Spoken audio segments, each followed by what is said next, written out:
Cumprimentamos a todos com a paz de nosso Senhor e Salvador Jesus Cristo. Estamos iniciando mais um EBD na TV. Eu sou o pastor Luiz Henrique, moro atualmente em Americana, São Paulo. Se você deseja nos convidar para estarmos fazendo uma palestra sobre EBD para professores, superintendentes, os diretores, também os alunos, os interessados em EBD, podemos estar aí com você. Se você deseja que nós estejamos aí para pregar o Evangelho, ganharmos almas, fazermos pregações, ensinos, palestras dentro da área de missões. Eu já fui missionário, pela graça de Deus, abrimos 8 igrejas. Se você deseja falar sobre dons do Espírito Santo, nós recebemos dons de curar, temos orado, Jesus tem curado muita gente. Se você deseja falar sobre escatologia ou sobre família, aí podemos até, se você desejar, podemos falar, fazer uma palestra aí para os idosos, uma palestra para jovens, palestra para casais, enfim, você escolhe o tema, nós podemos estar aí com você. Basta entrar em contato conosco. Eu não dirijo igreja, então posso ir no fim de semana, posso ficar às vezes uma semana, às vezes um fim de semana, aí podemos combinar da maneira que você desejar. Entre em contato conosco, nós estaremos aí. Meu telefone é TIM e o WhatsApp também. O DDD ainda é 99, que eu morava em Imperatriz, Maranhão, continua o mesmo DDD, 99. E o telefone 991520454. Meu e-mail, henriquelhas@hotmail.com. Nós estamos estudando neste quarto trimestre de 2019, nas revistas da CPAD, com o tema O Governo Divino em Mãos Humanas, Liderança do Povo de Deus em primeiro e segundo livro de Samuel. O comentarista da CPAD deste trimestre é o pastor Osiel Gomes, que é pastor presidente ali em São Luís, na área do Tirirical. Hoje estaremos estudando a lição de número 3, que tem como título a chamada profética de Samuel. Nós vamos ver aqui que na vida de Samuel, tudo tem aí a mão de Deus, tudo organizando, tudo que vai acontecer. Já para ele nascer, a sua mãe, Deus havia cerrado a madre de Ana. Então veja bem, ela não tinha um problema de saúde, nem nasceu estéril. Não. Deus é quem cerrou a madre de Ana. Qual o objetivo de Deus? Que Ana orasse, clamasse a Deus por esse filho. Ela ia precisar de exercer a fé. Então esse filho que ela teria, que Deus daria a ela, seria resultado de sua fé. Então Deus teria que fazer um milagre, interferir. Então Deus mesmo é quem cerrou a madre, impediu que ela desse à luz filhos. Então ele teria que abrir novamente a madre de Ana. Então veja só, Samuel já nasce de uma interferência de Deus devido à fé de Ana. Ele é entregue por Ana totalmente a Deus. Ela consagrou esse filho totalmente a Deus. Ela deu esse filho para Deus. Então, Deus pode agora fazer o que quiser de Samuel, porque o dono de Samuel é Deus. Ele está inteiramente na mão de Deus. Agora Samuel nasce, é criado até ser desmamado com Ana e Elcana, seu pai. Eles levam, então, Samuel e entregam ao sacerdote Eli, e diz: esse filho nós consagramos a Deus, estamos entregando para Deus. Como o sacerdote ali era o máximo representante de Deus ali, então eles estão entregando para Eli cuidar de Samuel e treiná-lo, educá-lo para ser então um sacerdote. Eles não sabiam, mas Deus havia escolhido Samuel então para ser, além de sacerdote, ele seria o profeta e também juiz. E como juiz, ele exerceria um cargo até parecido com um rei, porque ele reuniu o povo, conduziu o povo à batalha, ele era líder de todos. Então ele agia como um rei, mas não como o rei dos povos, mas um rei totalmente na obediência a Deus. Então hoje nós vamos estudar mais dentro então da criação de Samuel, primeiro por seus pais, Eucana e Ana, que você deve se lembrar que são descendentes de uma tribo sacerdotal, que é a tribo de Levi. São descendentes de Coate. Não são descendentes de Arão, mas são descendentes de um tio de Arão. Então eles podem ser sacerdotes, porém não podem ser sumos sacerdotes. Mas quando então Samuel é entregue totalmente a Deus, Eli vai criá-lo para ser um sacerdote, para exercer a função do sacerdote. Então veja bem que desde pequeno ele já tem até as roupas de sacerdote. Ele recebe um éfode, né? Ele recebe aí um peitoral de um sacerdote e ele vai exercer esse sacerdócio. Então Eli vai treiná-lo. Acontece a morte de Eli e seus filhos. Samuel, ao invés de assumir com 25 anos, então, o seu sacerdócio, ele tem que assumir antes. Então ele vai substituir Eli e os seus filhos que haviam morrido. Então Samuel recebeu a educação dos seus pais e aí por volta de 3, ninguém sabe direito, mas pode ser de 3 até 5 anos, né? Ele recebe a educação em casa, que é a principal educação, é aquilo que é imprimido nessa criança dessa idade, é o que vai influenciar o restante da sua vida. Então, apesar de ter um ambiente familiar dificuldades devido a Penina, a outra mulher de Eucana, não gostar de Ana, provocar Ana, né? As duas ali tiveram sempre aquela divisão, porque duas mulheres, um marido só, uma tinha filhos, outra não. Então quando nasce Samuel, agora Ana passa a ter a preferência total. Antes já tinha preferência, porque Eucana amava, e não amava tanto assim a Penina. Então agora, quando nasce Samuel, além de amar muito a Ana, agora o amor de Eucana por aquela criança deve ter sido um amor muito grande. E além disso, nós sabemos que Deus deu mais 5 filhos para Ana. Então a Bíblia fala aí de 5, né? De 2 filhas e 3 filhos, além de Samuel. Então são 6 filhos. E Ana, quando ela diz o seu cântico, né, de adoração a Deus, ela fala em 7 filhos. Não sabemos se ela estava grávida ou se ela desejava ter 7 e acreditava que iria ter 7 filhos. Mas o fato é que ela diz que mãe de 7 filhos, né, é a bênção de Deus, a mulher que antes não podia ter filhos e agora tem 7 filhos. Nós sabemos que quando a pessoa atinge um grau de fé, por exemplo, nessa área de ter então filhos, ela já sabe que nada é impossível. Então, quando ela fala 7, ela tem certeza que Deus vai lhe dar 7 filhos. Então acreditamos que quando ela fala em 7 aí, é devido a isso. Então cremos que o ambiente familiar de Samuel melhorou e aquela família deve ter vivido bem melhor a partir daí, depois que Ana teve então Samuel.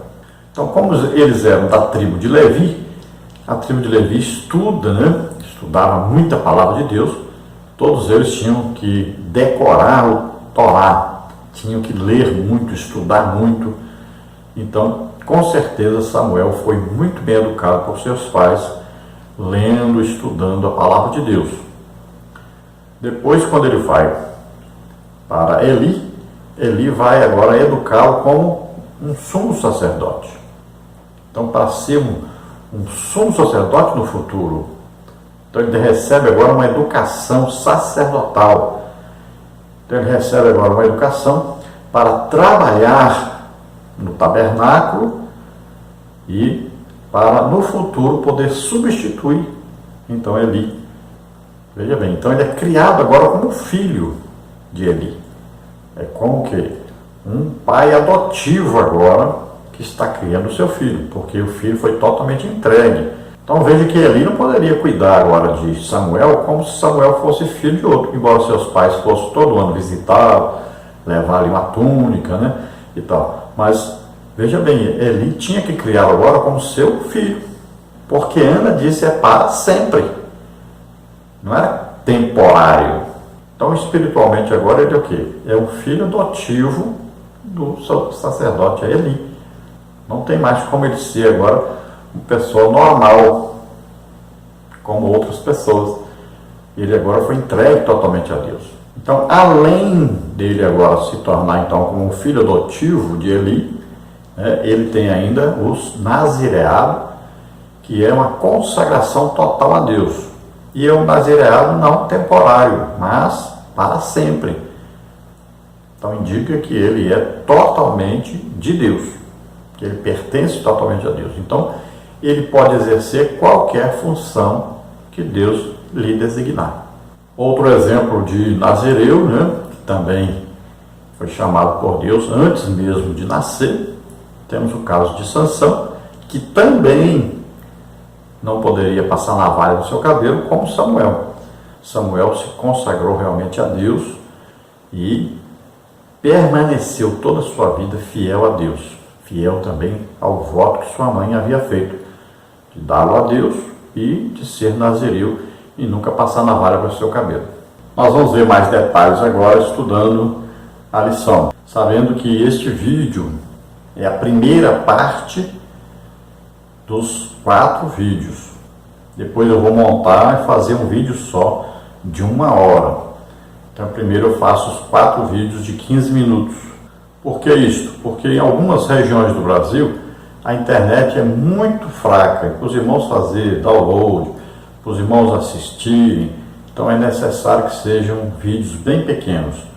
Então a gente faz esses 4 vídeos de 15 minutos, depois a gente junta tudo e faz um vídeo só de 1 hora. Olha, as figuras, né, os slides que você vê aqui, nós colocamos no blog. Então você tem aí embaixo um endereço onde você encontra todas essas figuras. Você saiba que ainda tem mais 3 partes, tá? E se você está vendo aí que o vídeo tem 1 hora ou um pouquinho mais de 1 hora, é porque ele já é o vídeo total. Vamos então ao textuário da nossa lição de hoje, a chamada profética de Samuel. Textuário, primeiro livro de Samuel, capítulo 3, versículo 10, que diz assim: Então veio o Senhor e ali esteve e chamou como das outras vezes, Samuel, Samuel. E disse Samuel: Fala, porque o teu servo ouve. Então aqui foi a chamada de Deus diretamente para Samuel. Agora Deus falou diretamente com Samuel. Pouquíssimas pessoas, raríssimas pessoas, já ouviram Deus falar assim pessoalmente com ele. Raríssimas pessoas. É possível? É possível a todos. Então, nós temos que fazer o quê? Orar, orar, orar, falar sempre com Deus, parar um pouquinho durante a oração, esperar Deus falar conosco, confiar nisso, ter fé nisso, que Deus fala com o ser humano. Fala diretamente, você ouve Deus falar com você. Então isso deve ser crido e buscado. Todo crente deve fazer isso, buscar, ouvir Deus falar diretamente com ele. Então veja só que é uma coisa importantíssima, uma coisa impressionante, né? A oração passa a ser um diálogo onde você fala e Deus fala com você. Isso deve ser buscado por todos os crentes. Na Bíblia, nós temos, né, Jesus, depois de morrer e ressuscitar, ele ainda falou com os discípulos, né, e Paulo também viu Jesus, falou com Jesus, muito depois de Jesus ter morrido e ressuscitado. Né? Então, no Antigo Testamento, nós vamos ver várias pessoas que ouviam claramente Deus falar com eles, né?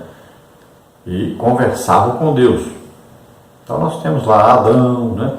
Aí nós temos também aí vários homens de Deus, né? como por exemplo Enoque, né? Enoque conversava com Deus todo dia, até que Deus o levou para si, para conversar com ele lá em cima. E vamos ver, por exemplo, Moisés, que a Bíblia diz que Moisés falava face a face com Deus. É claro que Moisés não via Deus, mas Deus falava claramente e ele sabia que Deus estava ali naquela hora.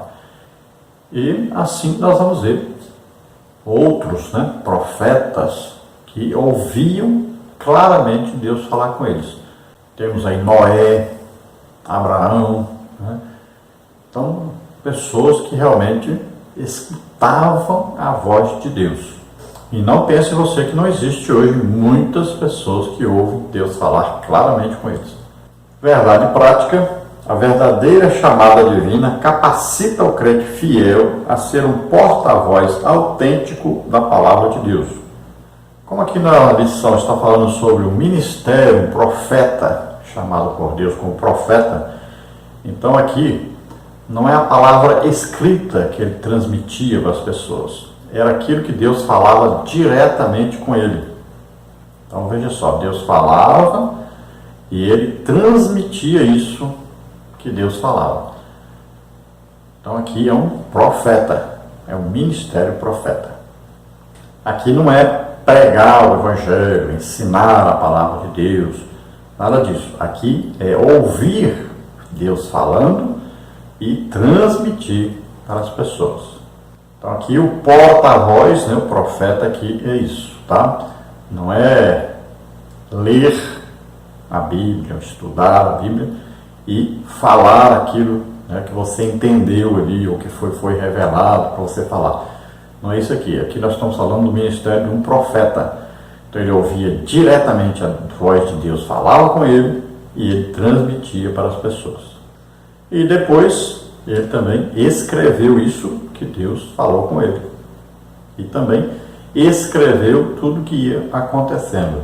Então Deus estava interferindo, né, no cotidiano do ser humano, e Samuel ia escrevendo o que ia acontecendo.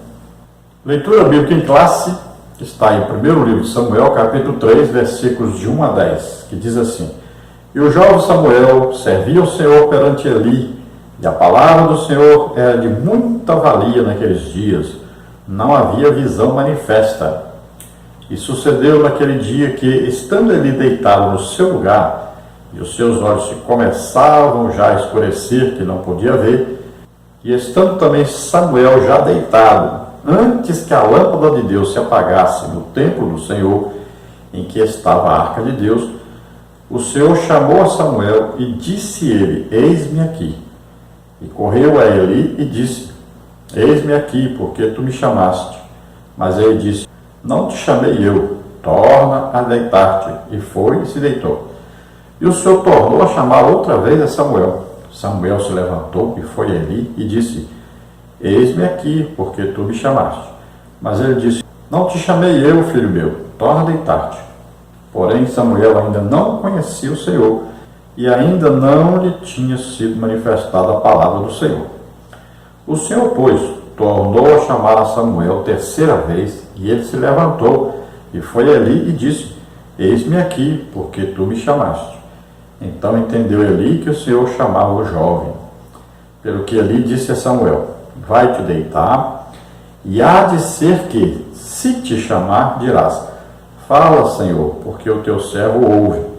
Então Samuel foi e se deitou no seu lugar. Então veio o Senhor e ali esteve, e chamou como das outras vezes: Samuel, Samuel. E disse Samuel: Fala, porque o teu servo ouve. Então veja aqui que é uma narrativa da primeira vez que Deus então falou com Samuel. Então, 3 vezes aqui Deus fala com Samuel, mas ele não conhecia o Senhor. Ele tinha lido, é claro, né, os escritos que dizia que Deus falava com as pessoas, mas ele não conhecia ninguém que tinha essa experiência. E com ele nunca tinha acontecido. Então era bem jovem também ele ainda. Então o que acontece agora? Na 4ª vez, né, ele vai falar aquilo que Eli percebeu então que era Deus falando com o menino. Então ele instruiu o menino: olha, a próxima vez que você ouvir, você vai dizer, fala que o teu servo ouve. E aí então Samuel respondeu assim para Deus, e Deus falou com Samuel. Deus revelou coisas para Samuel. Então já era ali o que? O chamado de Samuel como profeta. Deus falava com ele e ele transmitiu o que Deus falava. Tanto é que Eli pergunta e Samuel disse para Eli o que Deus falou com ele. Nessa lição nós teremos então os seguintes tópicos e os seguintes subtópicos. Tópico 1, definindo o profeta em Israel. Subtópico 1, a menção de profeta. Subtópico 2, definição de profeta. Subtópico 3, Samuel e os demais profetas. No tópico 2, nós temos o desenvolvimento do ministério de Samuel. Subtópico 1, o crescimento profético de Samuel. Subtópico 2, a formação profética de Samuel. Subtópico 3, a disciplina de Samuel. No tópico 3, nós temos o ministério profético na atualidade. Subtópico 1, o dom da profecia. Subtópico 2, o ministério de profeta no Novo Testamento. Subtópico 3, onde estão os profetas?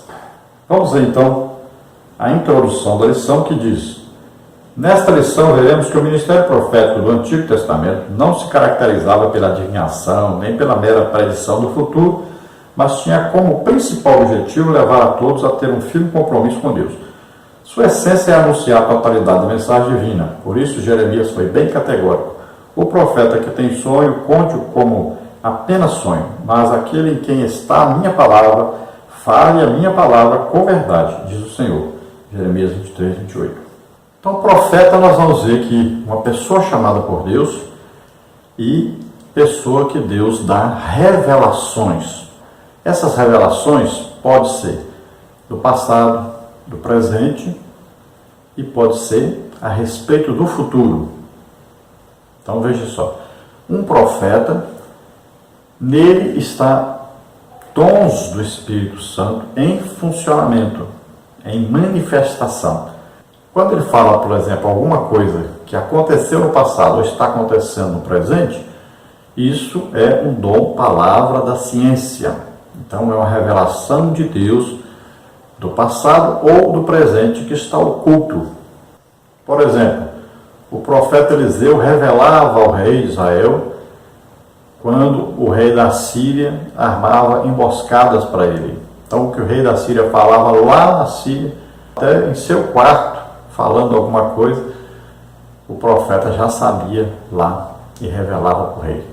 Então, quando ele estava armando armadilhas, revelava, olha só. Então, revelando uma coisa que está acontecendo em outra parte. Quando o profeta, por exemplo, Isaías, escreve a respeito de Jesus, né? Ele é o profeta messiânico. Então, o que ele está revelando? Coisas que vão acontecer no futuro. O que é isso? É o dom, palavra de sabedoria. É uma revelação de algo que vai acontecer no futuro. Então veja só que essas revelações de Deus são para os profetas. Jesus, por exemplo, né, falou coisas que iam acontecer no futuro. Olha aí, o apóstolo João foi escolhido por Deus para revelar muita coisa do futuro. Está aí o livro de Apocalipse todo, né?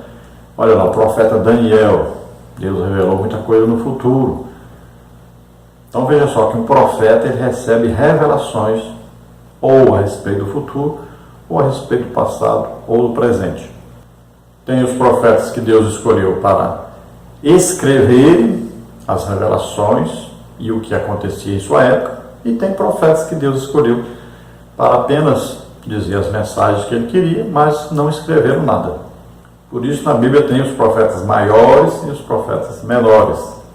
Tem aqueles que escreveram muito, tem aqueles que escreveram pouco e tem aqueles que não escreveram nada. Então, Deus pode revelar as coisas para o profeta através de sonho, através de visões, e pode falar diretamente com esse profeta.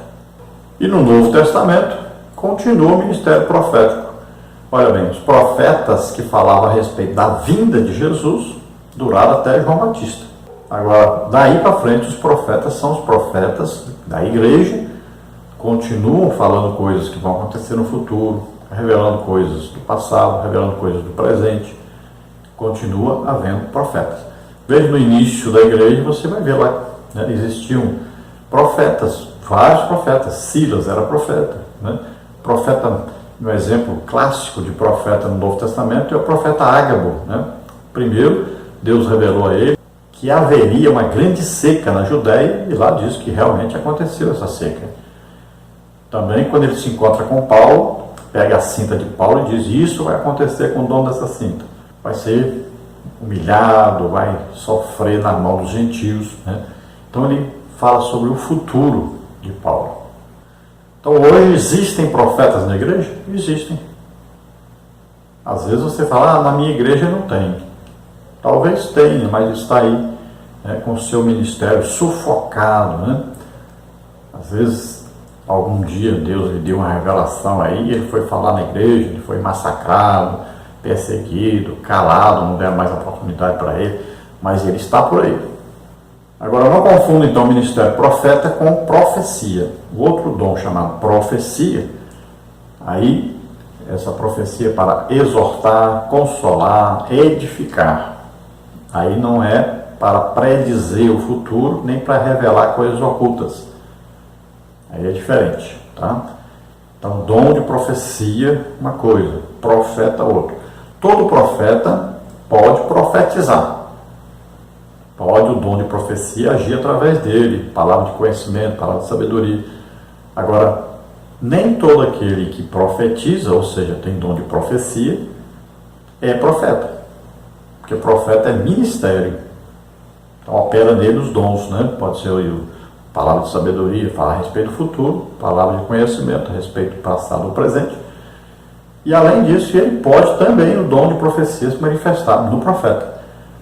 Mas nunca quer dizer que aquele que tem o dom de profecia só, que é para exortar, consolar e edificar, tenha o ministério de profeta.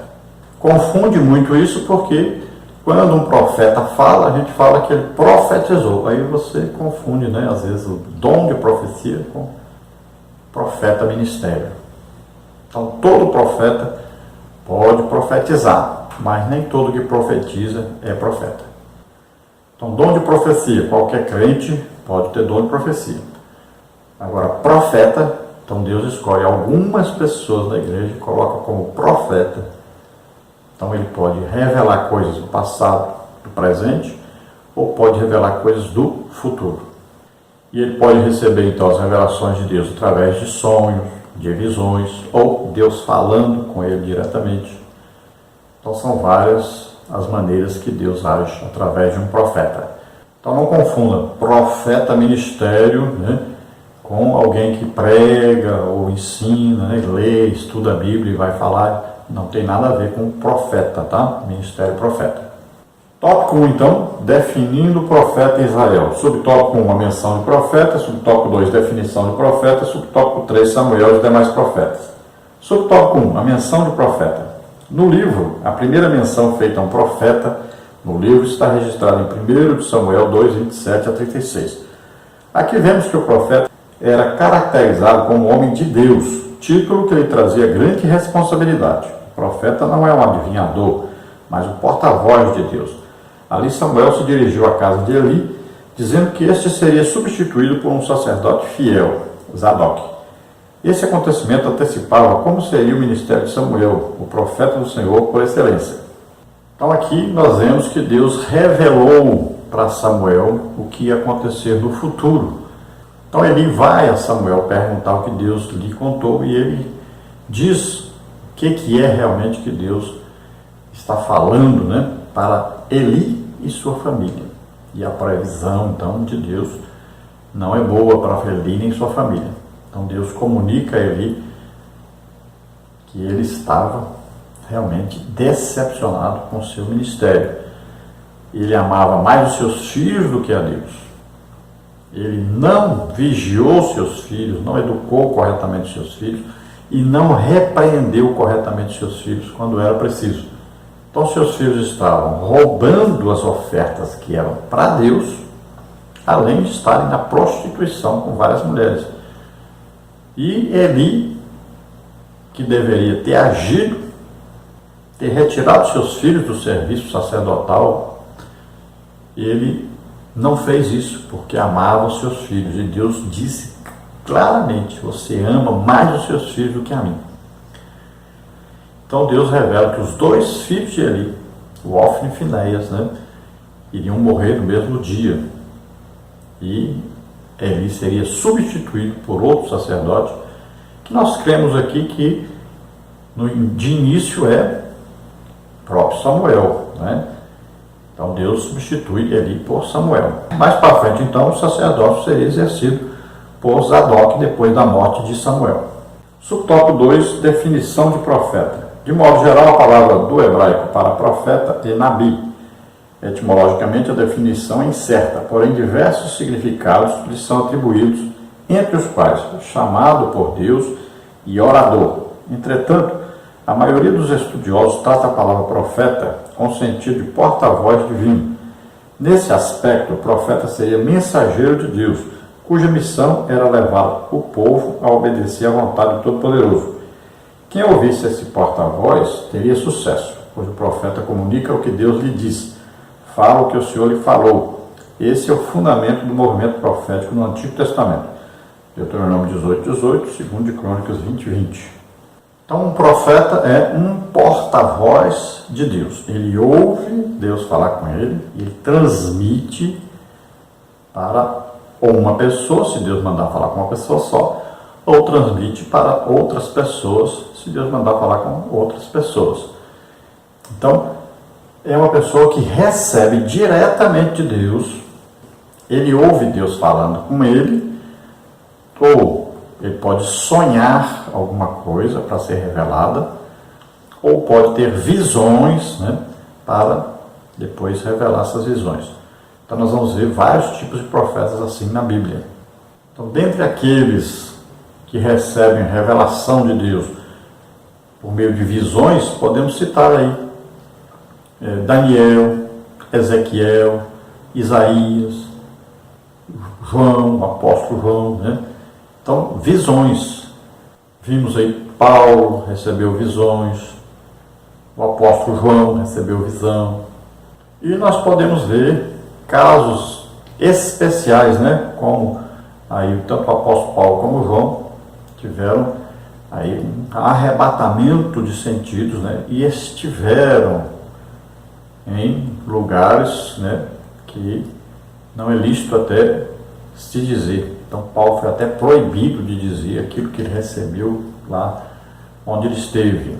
E o apóstolo João, então, recebeu essa revelação, viu Jesus, foi falado a ele o que escrever, e ele escreveu.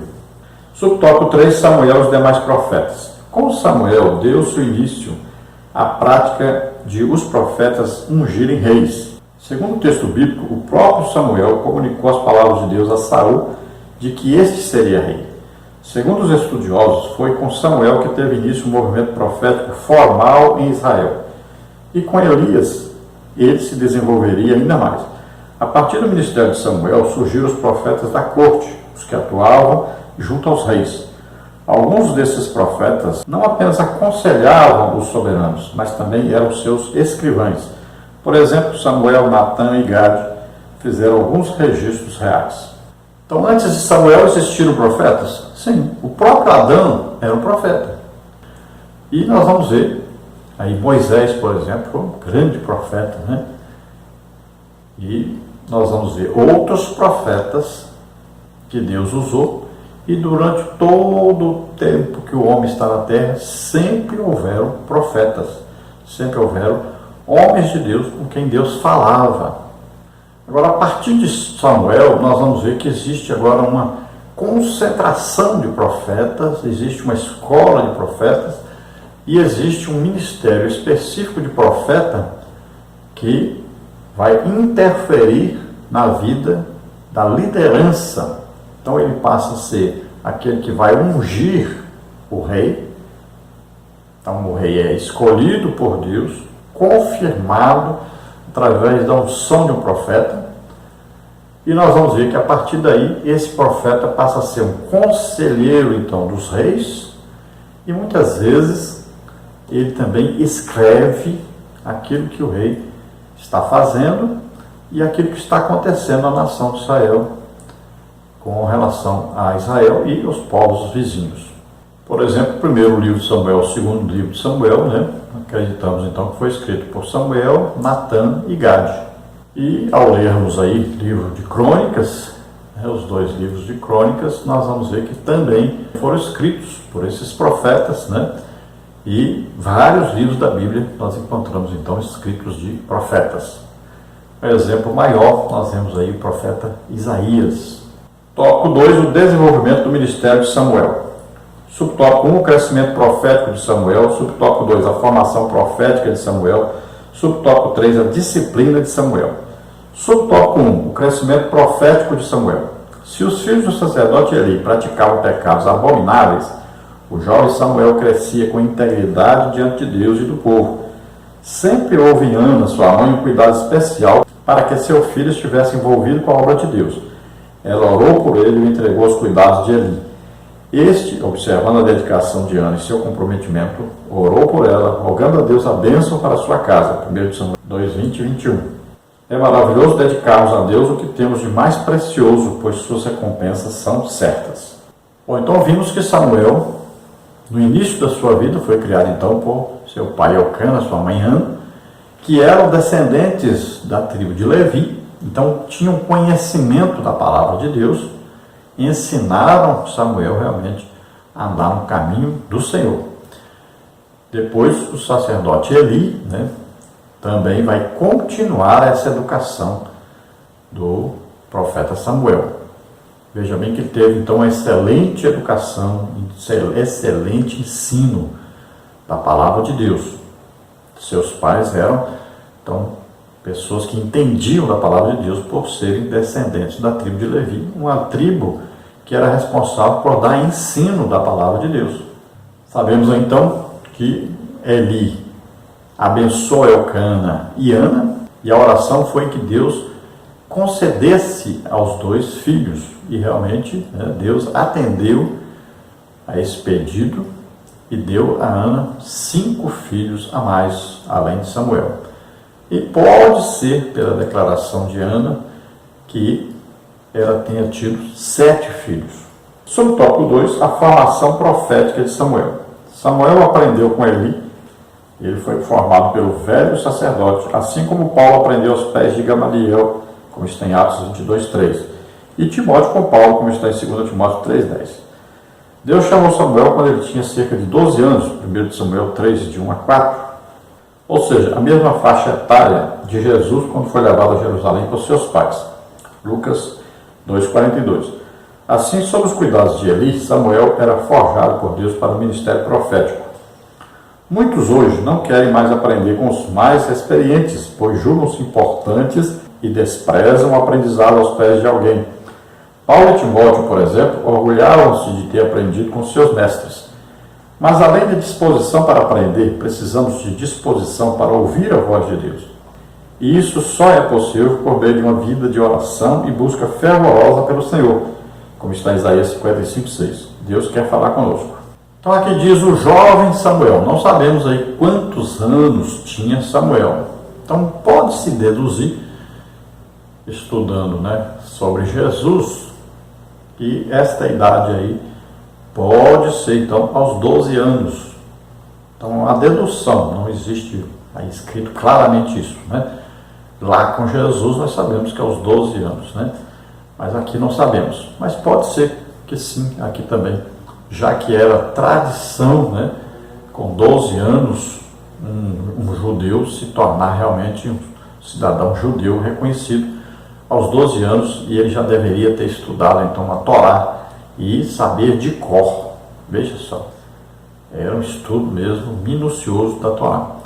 Então, aqui acreditamos que Samuel, aos 12 anos, foi reconhecido humanamente, e agora Deus então fala com ele e o seu ministério profético tem início. Então veja que Jesus também, foi criado por Maria, José. José era da tribo de Judá, descendente do rei Davi.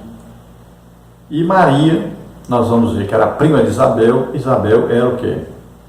Descendente direta de Arão. Então, família sacerdotal.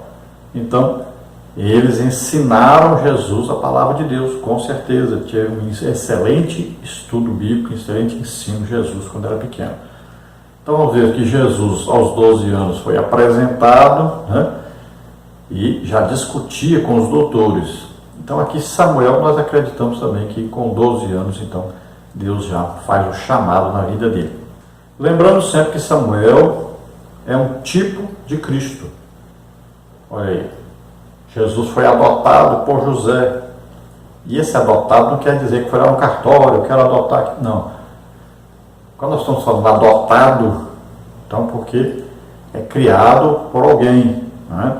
E espiritualmente é uma adoção, assim como Samuel, quando é entregue a Eli, isso é uma adoção.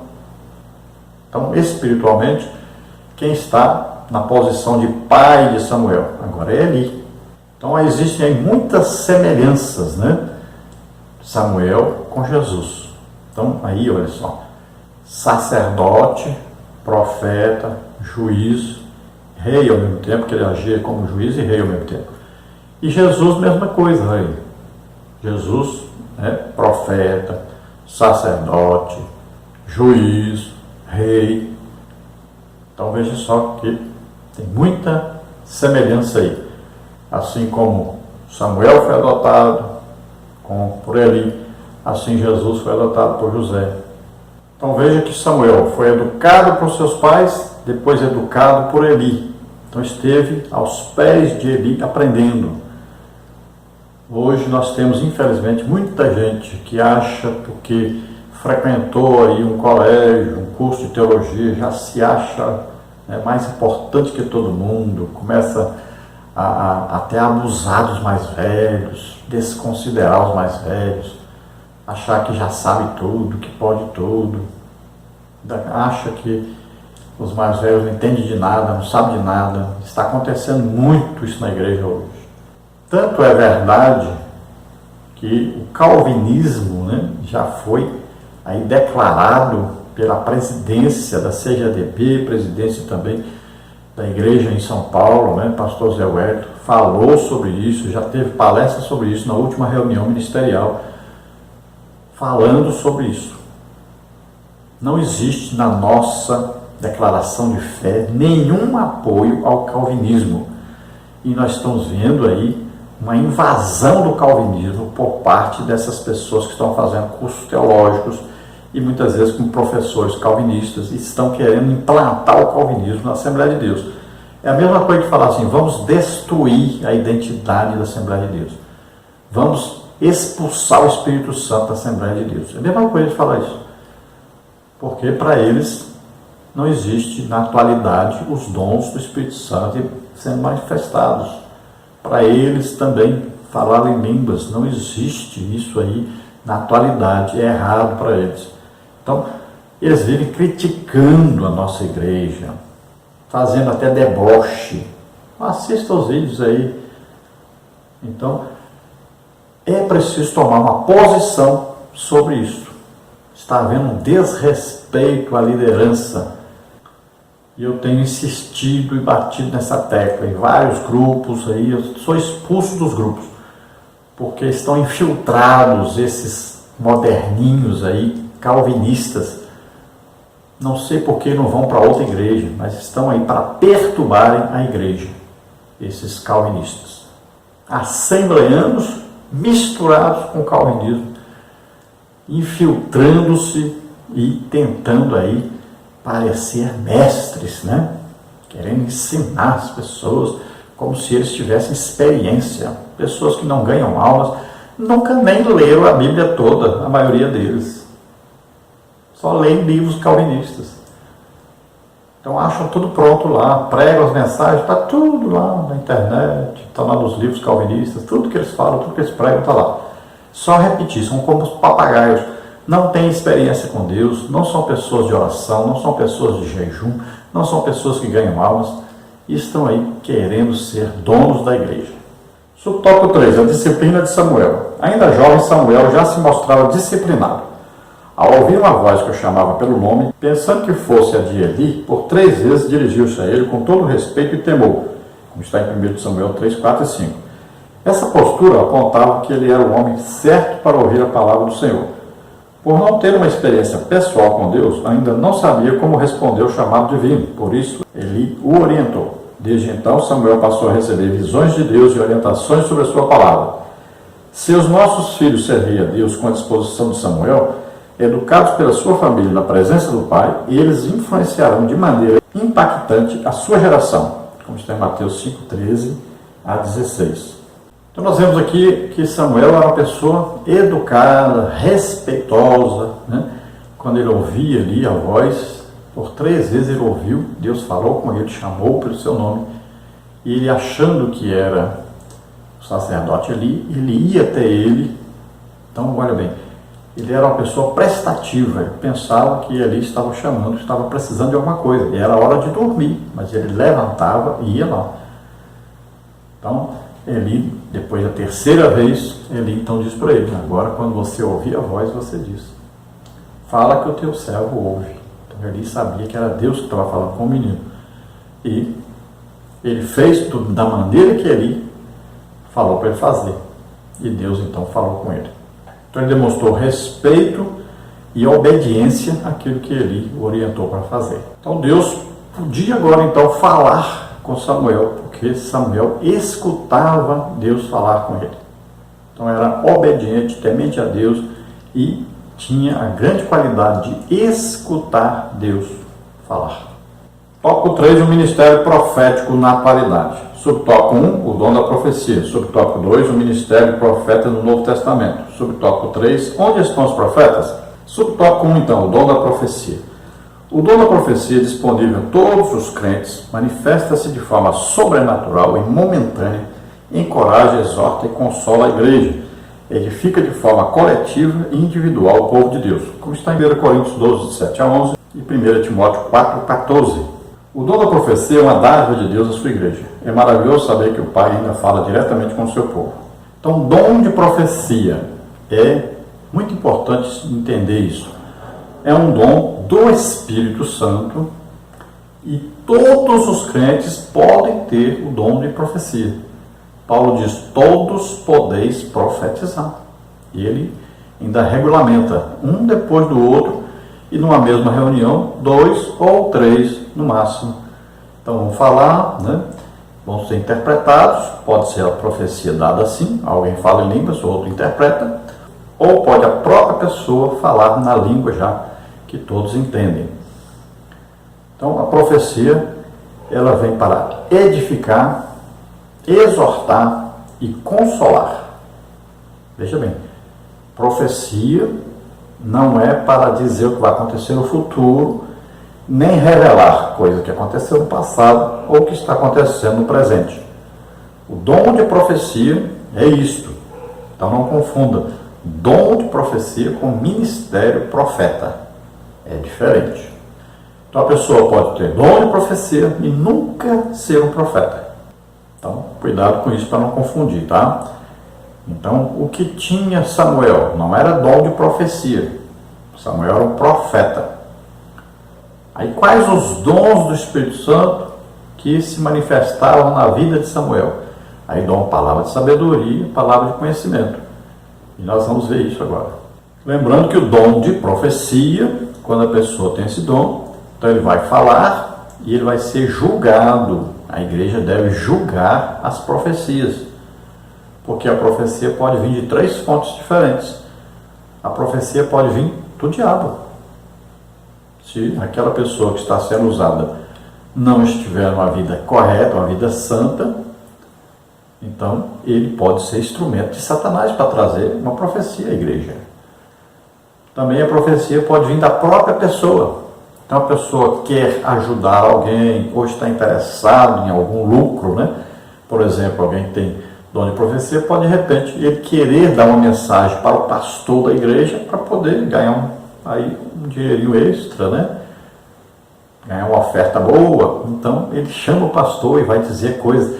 Não foi Deus que mandou, ele que está inventando. Então, existe muito isso? Existe. Por isso que as profecias devem ser julgadas. Então, pode vir do diabo. Também pode vir da própria pessoa. Então, a pessoa quer falar alguma coisa que ele acha que deve falar, mas isso aí não tem nada a ver. Não foi manifestação sobrenatural do Espírito Santo. Então, é ele que está querendo falar aquilo. E a profecia pode vir realmente de Deus. Então, é uma manifestação sobrenatural de Deus. Vem e aquela pessoa então é usada para transmitir aquilo que Deus quer falar. Então, na profecia é uma coisa que vem para edificar a pessoa, para exortar, para consolar. Então, vem com essas três funções aí a profecia. Então, as profecias devem ser julgadas. Subtópico 2. O ministério de profeta no Novo Testamento. O emprego do termo profeta no Novo Testamento refere-se a determinados indivíduos chamados por Deus, a fim de entregar revelações específicas à igreja. Suas mensagens eram proclamadas com autoridade sobrenatural e reconhecidamente divina. Veja-se, por exemplo, o caso de Ágabo, Atos 17, 28 e 21, 10. Segundo Atos 13, 1 e 15, 32, os profetas eram impulsionados extraordinariamente pelo Espírito Santo para o exercício desse ministério. Não podemos confundir o ministério profético com o dom de profecia. Então, no Antigo Testamento existiam profetas, no Novo Testamento existem profetas. Então, os profetas que falavam a respeito da vinda de Jesus duraram até João Batista. A partir daí, existem profetas, mas não vão falar mais da vinda de Jesus que veio para nascer e morrer por nós. Agora, eles podem até falar da vinda de Jesus, mas para nos buscar, no arrebatamento da igreja. Então, o profeta, o dom que age nele, geralmente não é a profecia, embora a profecia possa ser dada por um profeta. Mas um profeta, em sua maioria, eles trazem mensagens, ou revelações do passado, ou revelações do presente, ou revelações a respeito do futuro. Então, quais os dons que agem nos profetas? Então, principalmente, o profeta, ele recebe o dom de palavra de sabedoria, quando isso é uma revelação do futuro. Vamos dar exemplo. O profeta Isaías recebia revelações do futuro. Novo Testamento, o profeta Ágabo previu a grande seca na Judéia, previu que Paulo ia ser preso, ia apanhar, sofrer na mão dos gentios. Então, olha só, futuro. Agora, profeta que tem um dom de revelação a respeito do presente ou do passado. Vamos ver um exemplo no Antigo Testamento. O profeta Eliseu, ele sabia o que o rei da Síria planejava para fazer emboscadas ao rei de Israel. E ele revelava ao rei de Israel o que estava sendo tramado lá na Síria. Olha só. Isso é um profeta que tem um dom, palavra da ciência ou do conhecimento. Vamos ver no Novo Testamento, Jesus disse, eu te conheci quando tu estavas debaixo da figueira. Olha aí, é uma revelação de algo acontecido recentemente, mas já tinha acontecido, Jesus falando então, revelando a Natanael, que ele conhecia Natanael, que viu Natanael debaixo de uma figueira. Olha só, isso é uma revelação do Espírito Santo a respeito de algo que não aconteceu ali, aconteceu em outra parte. E assim nós vamos ver, por exemplo, na vida de Paulo, aconteceu várias vezes.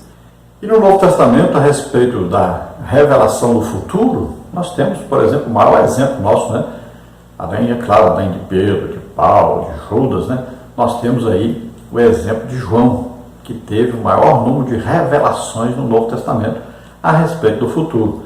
Isso é dom, palavra de sabedoria. Então isso é o que? É dado a uma pessoa que é um profeta de Deus. Ele recebe um ministério, como está em Efésios 4:11. Então você fala, mas o profeta é só no Antigo Testamento. Não, você precisa ler direitinho, A palavra de Deus, Efésios 4:11, diz que Jesus coloca na igreja homens. E esses homens têm ministérios, olha aí, apóstolo, profeta, tá aí, evangelista, pastor, mestre. Então são 5 ministérios diferentes aí. E Deus colocou isso na igreja. Jesus já escolheu essas pessoas e colocou na igreja. Muitas vezes estão aí sufocados na igreja. Por quê? Porque a igreja passou a ser controlada por uma única pessoa que tem um poder financeiro sobre a igreja. Então, ele exerce a sua autoridade e ele chama para si a responsabilidade de fazer tudo o que é necessário na igreja, não dando oportunidades aos outros ministérios de agirem, porque ele não quer dividir financeiramente com outras pessoas. Então, ele assumiu, uma posição autoritária e, para que ele possa permanecer nessa posição, ele sufoca os outros ministérios. Mas na igreja existem os 5 ministérios e Jesus colocou na igreja esses 5 ministros, tá? 5 pessoas que são dadas à igreja. Então não confunda profeta ministério com dom de profecia. Subtópico 3. Onde estão os profetas? Hoje o Senhor continua a falar à sua igreja por meio do ministério profético. Ainda temos homens que, à semelhança de Ágabo, transmitem enunciados proféticos de maneira sobrenatural e extraordinária. Todavia, eles não possuem autoridade canônica da Bíblia Sagrada, a única regra infalível de fé e prática reconhecida pela Igreja de Cristo. Toda locução profética é passível de julgamento à luz da Bíblia Sagrada, como está em 1 Coríntios 14, 29. A profecia é uma necessidade premente nos dias de hoje, 1 Coríntios 14, 5. Então, ainda existe claramente o ministério profético, na igreja. Então, existe o dom de profecia, e também existe o profeta, o ministro, profeta, a pessoa dada à igreja.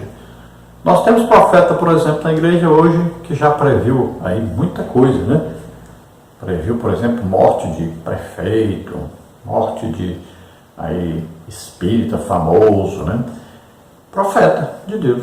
E Deus revela coisas para esse profeta. Então existe profeta na igreja, claro que existe profeta. O problema é que estão sufocados aí, impedidos de dar suas mensagens, E aí são afastados, E são muitas vezes humilhados pela liderança. Mas tudo isso é por causa do interesse financeiro. Então, como aquele que está no poder não quer dividir, poder financeiro não quer dividir, não quer sustentar o outro ministério, então ele chama para si tudo para poder ficar com o dinheiro sozinho, só para ele, e enquanto isso ele atrapalha, prejudica todo o funcionamento da igreja, porque a igreja só vai funcionar bem, crescer corretamente, e multiplicar quando os ministérios todos puderem ter o seu lugar dentro da igreja. Uma igreja onde os 5 ministérios atuam é uma igreja que explode, cresce, desenvolve, ganha, não é dezenas de almas, são milhares de almas. Devemos saber que o profeta, então, ele vai ouvir de Deus uma palavra e vai transmitir isto, tá? Agora, as profecias devem ser julgadas. As profecias, o que é a profecia aqui falando do dom de profecia, Exortar, edificar, consolar. Agora, o profeta, ele traz uma mensagem de Deus. E aí, se ele falar e não acontecer, não foi de Deus. Se ele falar alguma coisa que vai trazer um afastamento seu da igreja, ou da leitura bíblica, ou da oração, então não é de Deus. Então você deve perceber isso claramente, A mensagem de Deus é sempre para melhorar a vida nossa, a vida da igreja, a vida do país e tudo. Ele vai trazer uma mensagem que vai melhorar. Ou traz uma mensagem de juízo. Muitas vezes o profeta é usado para trazer uma mensagem de juízo para alguém, ou para um determinado povo, ou uma nação. Então vem com a mensagem de juízo.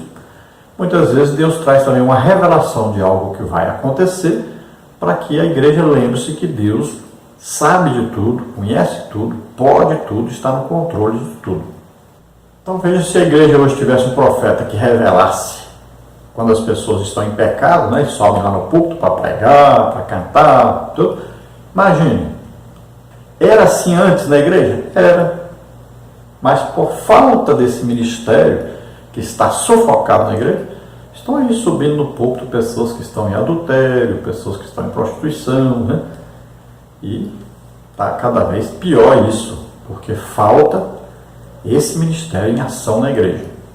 E muitas vezes a liderança sufoca exatamente esse ministério por causa disso, para que eles não revelem o que está oculto. Vamos ver a conclusão. Onde estão os crentes usados por Deus para falar extraordinariamente ao seu povo? Nesses últimos dias precisamos de obreiros fiéis que busquem os dons do Espírito. Entretanto, estejamos vigilantes. Como já dissemos, todo enunciado profético tem que passar necessariamente pelo crivo da Bíblia Sagrada. O profeta, quando ele fala, não tem o mesmo valor da Bíblia, porque a Bíblia é um enunciado de Deus, contém já tudo que nós precisamos para a nossa vida cristã, para sermos salvos. Agora Deus manda coisas que vão ajudar, que vão orientar e que vão nos conduzir na nossa vida cristã de maneira melhor, de maneira mais fácil, não é? Então os dons estão aí para equipar os ministérios, para que a vida da igreja seja muito melhor e o crescimento da igreja seja multiplicado. Então aí vão ter que tomar decisão os líderes se querem realmente fazer a obra de Deus como Deus manda, ou se querem fazer do seu jeito, né? Crescendo aí. Não, a gente crescendo aqui 2, 3, 5% ao ano, tá bom. Mas se nós olharmos na Bíblia, quando os dons do Espírito Santo estavam em manifestação, nós vamos ver que a igreja é quase 3.000 almas, depois 5.000, é assim, né? É um crescimento vertiginoso, é uma multiplicação, na verdade. Então a igreja está aí, raquítica, um trabalho péssimo. Metade do mundo não ouviu falar em Jesus ainda.